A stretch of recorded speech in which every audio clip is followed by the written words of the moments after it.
Okay, I want to call on this gentleman right here. You want to give me Thank you. My name is Hitisham, and I'm a Fulbright scholar here in the United States. Of course, I haven't read the book, but my observations are based on the presentation made by Christine. Unfortunately, I found some of the, there is a lot to debate about, but I understand I am a participant only. I can make only use of limited time. I found some of the arguments were very selectively used, and only one side of the picture was presented. For example, a couple of examples. You said Kashmir, Pakistan has no legal basis on Kashmir. I don't understand what sort of legal basis should we have. You have mentioned about the UN resolution.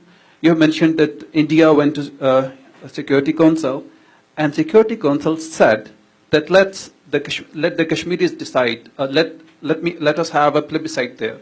So that's a legal basis. Go and ask the Kashmiris with whom they want to go. My second observation. Yes, we had a beautiful lawn back there in our homeland, but it was late 1970s, at the peak of Cold War. Soviet Union just entered Afghanistan, and here was the CIA and the Americans. They went to Pakistan and Afghanistan, and fortunately, incidentally, they found an ally in the form of ISI or whatever, and they jointly created this jihad narrative.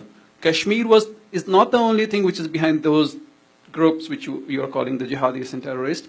In fact, Kashmir has always been there. The jihadis, the rise of jihadis has been after the Soviet Union entered, and then CIA went there and worked with ISI, and the jihad narrative was brought, groups were made and fought with, and then the Soviets were pushed out. And then US left Pakistan and Afghanistan in the lurch, and Afghanistan fell into the hands of the warlords. All right, so you need to read my book, because every single thing that you just said is fictional. Let's first begin with the UN Security Council Resolution 48. Sir, have you read it? Have you read? No. Okay, so the first thing I'm going to encourage you to do is go on to the UN Security Council's website and read that fabulous resolution that every Pakistani points to, but which not a single one has read. I also then want you to take the actual version from the UN Security Council, and then I want you to compare that to the claims made by Pakistan's permanent representation to the UN. And you're going to understand your confusion, sir.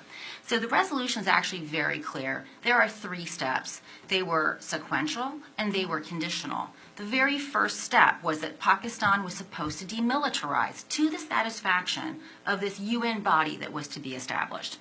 Then, conditional upon the UN being so satisfied with this demilitarization, India was also supposed to demilitarize with a presence being permitted to defend itself against Pakistani aggression.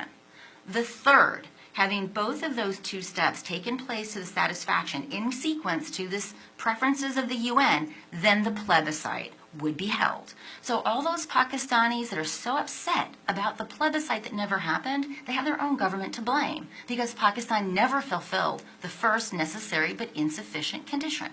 So I'm going to encourage you to actually read that before you ever make such a fool of yourself again by presenting it in public, right? So just do yourself a favor by reading the darn thing.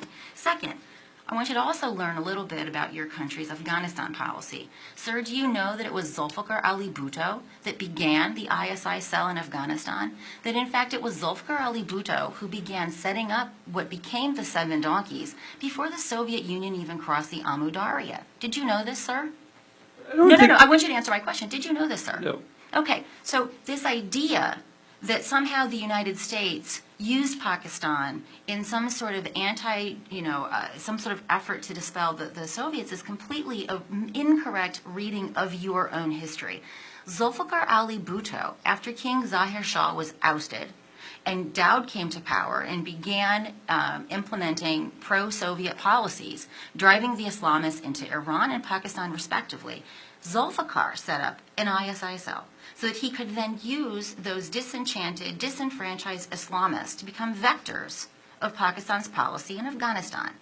Did you know that we first sanctioned Pakistan in April of 1979 because of advances made in its nuclear weapons program? If we were so interested in sucking them into our evil jihad designs, we sure did make that difficult for ourselves, because when the Soviets did finally cross in, we actually had to do a bunch of maneuvering to get a waiver. And did you know that the first monies did not go into Pakistan until 1982 because of that requirement to get a waiver?